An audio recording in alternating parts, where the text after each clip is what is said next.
Приветствую, друзья! Планшет Oskal Pad 10 – один из тех девайсов, которые подкупают своими техническими характеристиками, особенно если смотреть в разрезе цен и сравнивать с именитыми конкурентами. Судите сами, 8-ядерный чипсет, который выдает более 200 тысяч баллов в Antutu, до 14 гигабайт оперативной памяти, накопитель на 128 гигабайт, 10-дюймовый IPS-экран с разрешением Full HD, стереозвук, Android 12 на борту и даже прочный алюминиевый корпус. Звучит заманчиво, и если пользователь ищет недорогое устройство для интернета и просмотра видео, то будет непременно заинтересован данной моделью. За свою стоимость она практически не имеет конкурентов, но есть нюанс. Китайцы умеют пустить пыль в глаза красивыми рендерными картинками, сухими цифрами, а по факту планшет этот может разочаровать, особенно если вы поддадитесь эйфории и получите такие завышенные ожидания, которые потом сыграют с вами злую шутку. В сегодняшнем обзоре, наряду с описанием достоинств, я детально расскажу о слабых местах планшета и его недостатках. Таким образом, вы сможете оценить объективно его и принять взвешенное решение. Собственно, бренд Oskal принадлежит компании Blackview. Выпускает он сбалансированные устройства за доступную стоимость. Что у нас здесь? Oskal Pad 10 поставляется в такой вот красочной упаковке с изображением модели. Есть пометочка о том, что здесь у нас установлено 14 гигабайт оперативной памяти. Если внимательно посмотреть, то видим, что у нас тут 8 плюс 6. То есть у нас физической памяти 8 гигабайт и можно увеличить общий объем до 14 за счет накопителя. Оформление достойное, как у дорогих моделей. Подробные характеристики девайса указаны на обратной стороне коробки. Можете остановить, посмотреть. Здесь есть все, чтобы полноценно пользоваться устройством. Есть зарядное устройство, есть кабель, инструкция по эксплуатации и даже есть защитное стеклышко. Вот это вот вообще классная фишка. Если покупать отдельно защитное стекло, стоит около 10 баксов, плюс там доставка бывает иногда платная. Здесь уже это идет в стандартной комплектации. Это однозначно плюс. Если посмотреть на зарядное устройство, то мы можем увидеть, что здесь у нас самая простая моделька, то есть 5 вольт 2 ампера. Сам планшет не поддерживает быструю зарядку. Максимальная мощность оказалась на самом деле немного выше, чем заявлено. Тестер показал 11,2 ватта, но на скорость это существенно не повлияло. Все равно устройство заряжается долго, весь процесс занимает 3 часа 39 минут.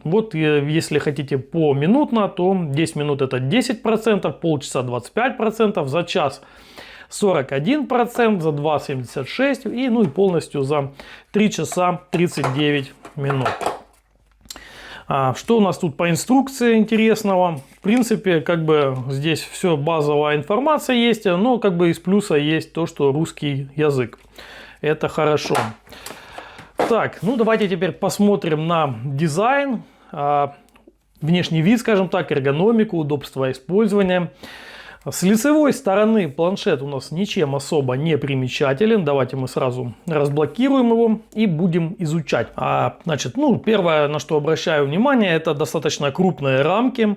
На рендерных изображениях они изображены более тонкими. Это такой вот маркетинговый ход. В принципе, я не скажу, что они сильно большие. Как раз хватает, чтобы большими пальцами держать здесь и при этом не нажимать случайно на экран.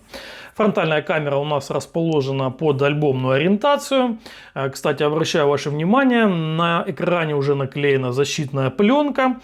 Пленка такого среднего качества, нет на ней олеофобного покрытия. Однозначно стекло будет поприятнее в использовании. Так как пленка халявная уже есть, я решил пока поюзать ее. С тыльной стороны все максимально просто. В углу расположен объектив камеры, а по центру логотип Oskal. С неймингом у китайцев всегда были проблемы, то есть назвать свой бренд словом Oskal, Oskal это приоткрытый рот с виднеющимися сжатыми зубами. Это нужно уметь. Но если делать ударение на первый слог, то есть оскал, то вроде как и ничего звучит. Ну вот за что хочется действительно похвалить, так это за прочный металлический корпус. Благодаря ему планшет ощущается таким крепким устройством, он приятно выглядит, особенно в сером цвете. Другие цвета тоже смотрятся хорошо, кроме серого для заказа доступны мятно-зеленый и серебристый.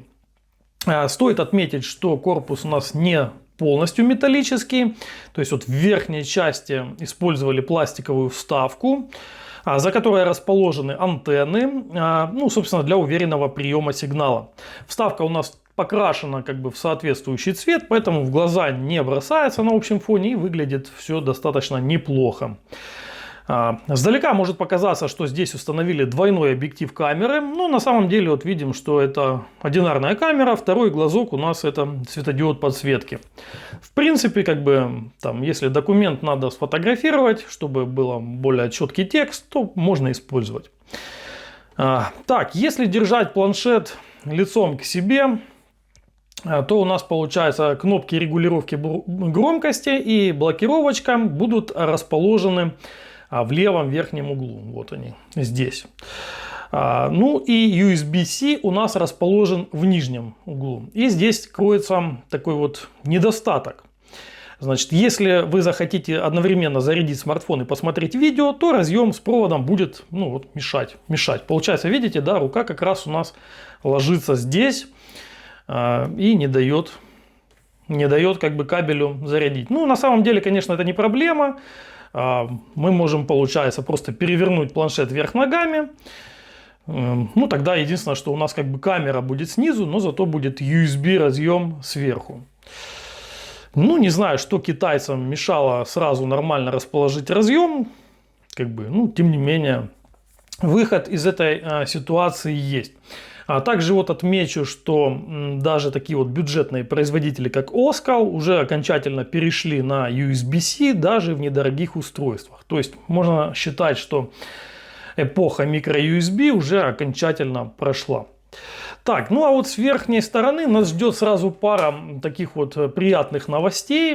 Есть у нас здесь аудио разъем для проводных наушников и есть лоточек для симки. Кстати, звучание в наушниках весьма достойное, то есть можно и музыку послушать, ну и кино посмотреть. Ну и возможность, да, установить симку для мобильного интернета. Это, конечно, бесценная вещь, то есть вы можете использовать планшет не только дома от Wi-Fi, но и на улице от мобильного интернета. Лоток здесь гибридный, он поддерживает одновременное использование двух сим-карт формата Nano или симка плюс карта памяти microSD с емкостью до 1 терабайта. Так, ну с противоположной стороны у нас здесь все чисто, то есть никаких разъемов. Ну а аудиодинамики расположили снизу, они направлены как бы на слушателя. Если держать вверх ногами, получается, будет направлено вверх. Ну в любом случае как бы расположение правильно. Руками вы их не закрываете, хотя бы в этом как бы плюс. Так как иногда, получается, у нас ставят сбоку динамики, и вы, получается, когда руками держите планшет, закрывать. Нет, здесь звук будет всегда идти четко, направлен на слушателя.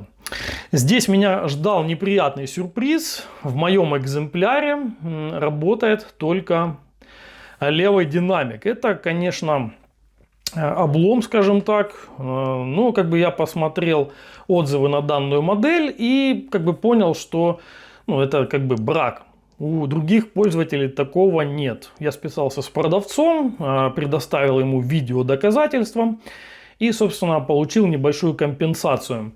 Думаю, стоит разобрать планшет, чтобы посмотреть. Возможно, там просто не подключен разъем. Такое иногда бывает при сборке, или он, может быть, выскочил. Но даже с одним как бы динамиком, в принципе, звучит планшет неплохо. Предлагаю послушать.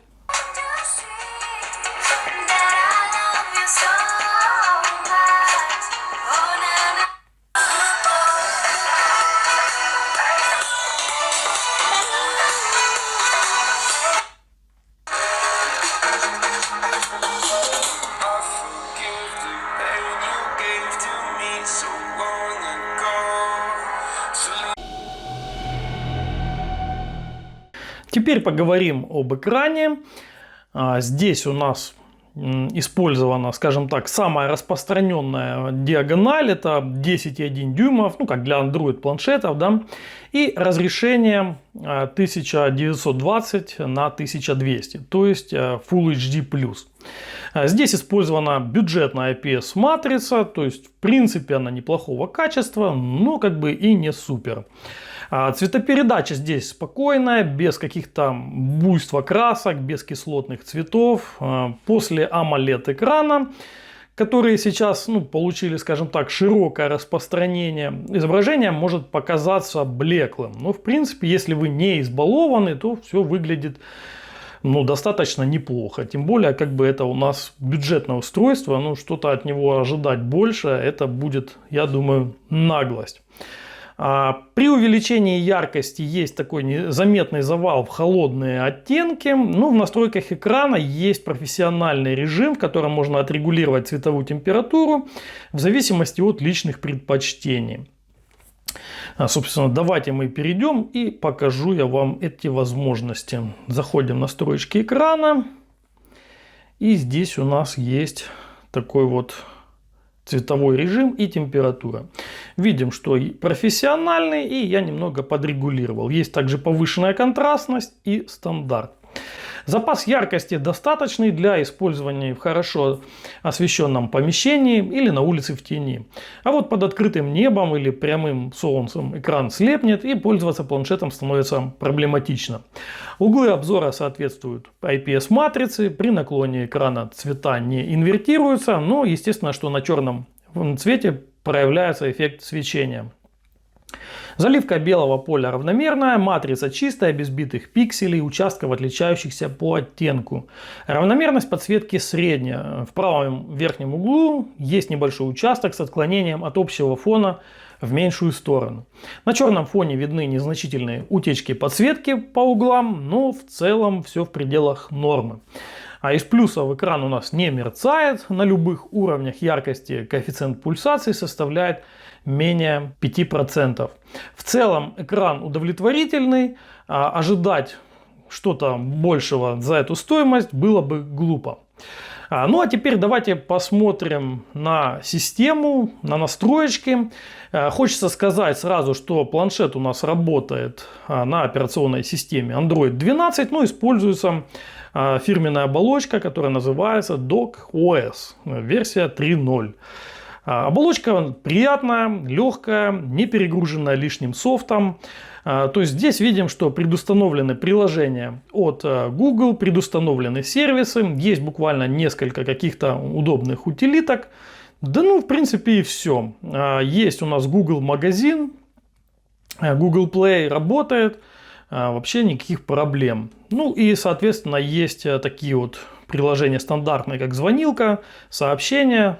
Так как здесь у нас есть возможность использования сим-карты, то, естественно, эти приложения также есть. Так, а теперь хочу еще некоторые моменты очень важные объяснить. Первое касательно экрана. Здесь отсутствует датчик окружающего освещения. То есть, прям вообще есть только ручная регулировка. То есть, через шторку, пожалуйста, регулируйте. Но самостоятельно не будет. Такое я вижу впервые. Не вижу вообще, для чего это сделал производитель. Ведь копеечный этот датчик установить, не знаю. Это какая-то экономия на спичках. Далее. Это уже из приятного и полезного. Есть здесь украшательства. Можно менять значки, обои и даже темы. Также есть управление жестами, как видите, сейчас оно у меня активировано. Можно, в принципе, включить и на экранные кнопки, если вам неудобно. Мне очень удобно. В настройках аккумулятора есть различные режимы энергосбережения, есть менеджер батареи. Кстати, полезная штука, он помогает выявлять приложения, которые быстро расходуют заряд в сети. Также, если зайдем в раздел о планшете, мы можем посмотреть наш объем оперативной памяти и видим, что здесь 8 плюс 5 стоит. То есть, если мы зайдем в расширение памяти, мы увидим, что мы можем любой объем сделать, который нам нужен. Так, как он делается. Вот. Просто выбираем, получается даже не ровное значение, а может быть какое-то промежуточное. Вот в данном случае там 4,25, 4,85. Вы выставляете любое значение от 2 до 6 гигабайт. Ну, потом потребуется перезагрузочка. И еще есть один такой момент, это режим ПК. Он может действительно также пригодиться, если вы будете пользоваться клавиатурой и мышкой. Итак, режим ПК. Что это такое? Включаем.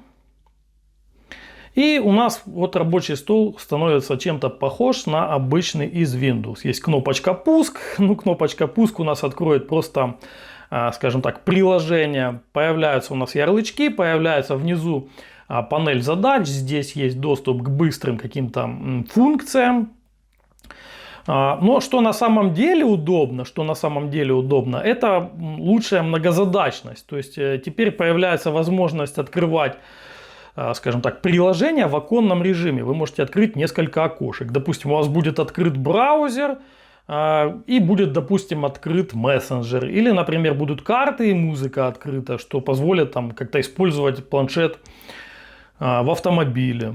Ну, как бы есть варианты, получаются какие-то такие необычные использования. Ну,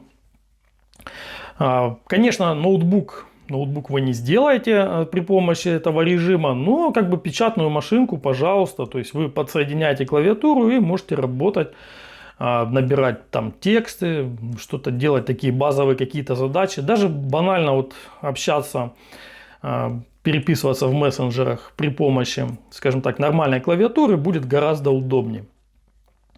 Так, ну а теперь тесты производительности и бенчмарки. Ну и, собственно, еще раз о железе. Здесь у нас 8-ядерный чипсет Unisoc Tiger 606. Он появился в конце 2021 года. Неплохой чипсет на уровне Snapdragon 660 или Helio P60. Хорошо справляется с простыми задачами, обеспечивает достойное быстродействие в системе и приложениях. Этот чипсет даже используется активно, скажем так, известными брендами. Например, он установлен в бюджетных смартфонах Samsung Galaxy A03 или Nokia G21. Для игр он, конечно же, слабоват, потому что здесь используется одноядерный видеоускоритель Mali G57. Но если не выкручивать настройки графики на высокие, то можно поиграть в большинство современных хитов. Но об этом чуть позже. Ну а зато памяти здесь, конечно, не пожалели. Накопитель здесь на 128 гигабайт, реальной оперативки 8 гигабайт, и это очень круто за такую цену. Также не забываем еще о возможности установить карту памяти.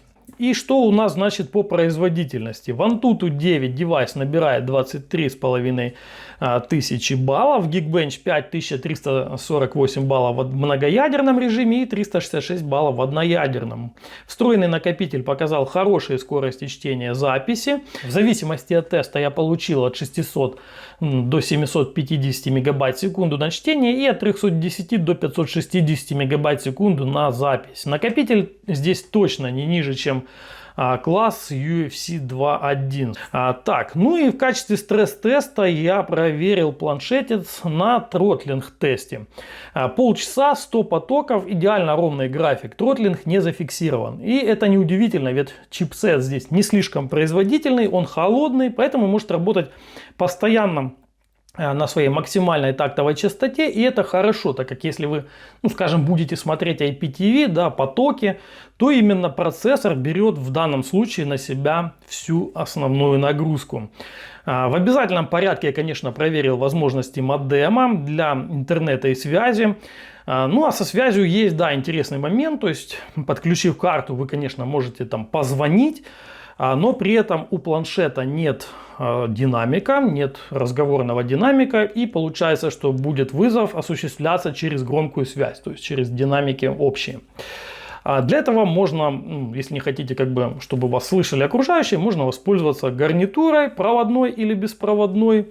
По поводу интернета мобильного, в принципе, все неплохо, более 30 мегабит на загрузку и отдачу.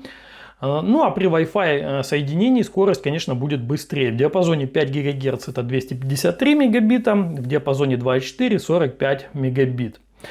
А теперь о игровых возможностях. Oscal Pad 10 не стоит, конечно, рассматривать как игровое устройство из-за его слабого графического ядра, но при желании поиграть можно, если не увлекаться настройками графики. Посмотрим на примере Call of Duty. Как видим, максимальная игра дает выбрать лишь средние настройки графики и высокую частоту кадров. Так и сделал я для начала.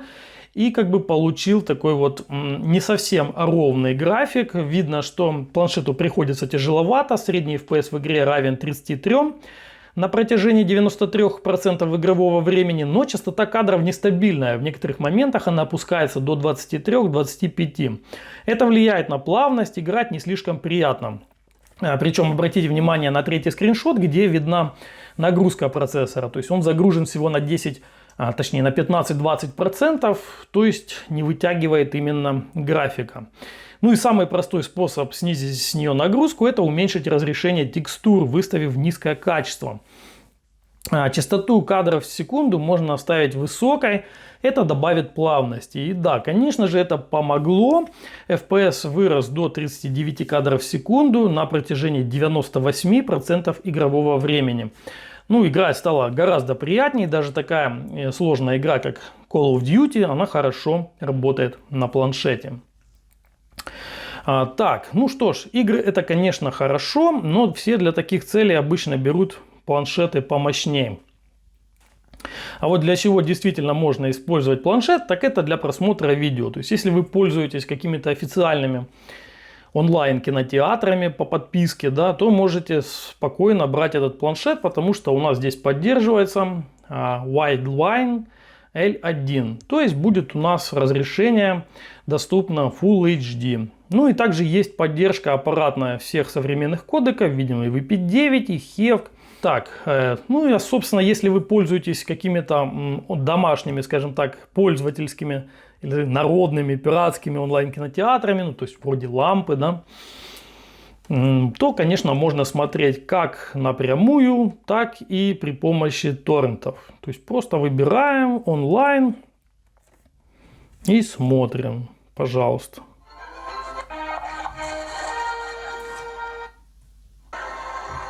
Не самый лучший я пример выбрал. Экранка еще. Братья Супер Марио. В принципе, смысл вы поняли. И последний момент. Это YouTube. С YouTube также здесь есть интересная особенность. В принципе, здесь доступно разрешение видео вплоть до Full HD со скоростью 60 кадров в секунду. Но почему-то не на всех роликах. То есть у нас видео в 4К. Давайте пропустим рекламу. Зайдем в настройки. Зайдем в другое разрешение, чтобы посмотреть. И видим, что здесь 1080p. Теперь для примера возьмем Марокко ролик, который также идет в 4К максимальном качестве. То есть там есть все разрешения. Остановим его, посмотрим, какое здесь доступно качество.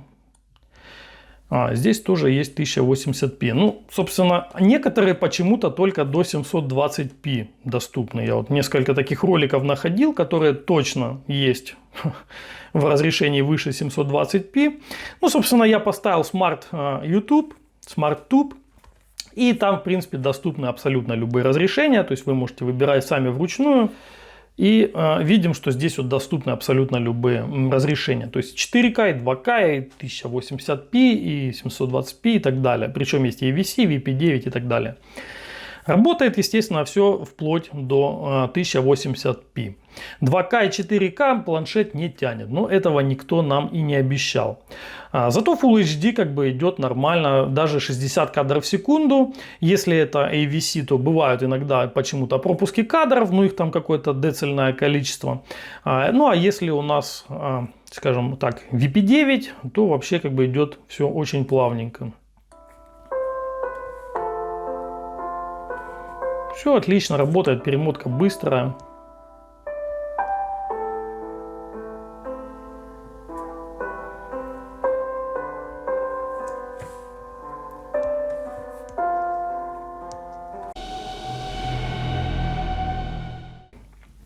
Ну и буквально пару слов о камерах. Камеры в любых планшетах, в принципе, они ставятся в основном для галочки. Даже в дорогих моделях, в принципе, снимают они всегда посредственно. Ну, а что там говорить уже, да, о бюджетнике. Нужны они крайне редко в планшете. Фронталочка еще ладно, там видеосвязь может быть, там детям онлайн обучение, еще что-то. Ну, а как бы тыловая камера, ну, вообще, на мой взгляд, особо бесполезная, если у вас есть хотя бы смартфон, да. Поэтому тут иллюзии строить не стоит. Примеры, конечно, я покажу. Вот так вот снимает фронталочка и вот так вот снимает тыловая камера. Ну, автофокус есть, но иногда он мажет и четкость оставляет желать лучшего. Что касается автономности, да, аккумулятор на 6500 мАч, точнее 6580, обеспечивает среднюю по современным меркам автономность. Мне хватает его на пару дней периодического использования для чтения новостей и просмотра роликов в YouTube. Если хорошенечко подсесть, то, конечно, можно разрядить и за день. Ну, все зависит от ваших сценариев использования. Для примера. Простой тест при помощи воспроизведения видео через YouTube, подключение по Wi-Fi сети, качество Full HD, полноэкранный режим, яркость 100% и получилось 5 часов 7 минут. Ну, не слишком много, но в помещении вы вряд ли будете выставлять максимальную яркость. А вот если уменьшить ее до комфортных 50%, то при тех же условиях время воспроизведения увеличивается до 9 часов 34 минут. А это уже куда лучше. Вполне достаточно, чтобы, скажем, отсидеть какую-нибудь смену на работе. Ну, в общем, достаточно. Также я провел аккумуляторный тест Work 3.0, который имитирует смешанный режим работы. Он циклично запускает различные задачи.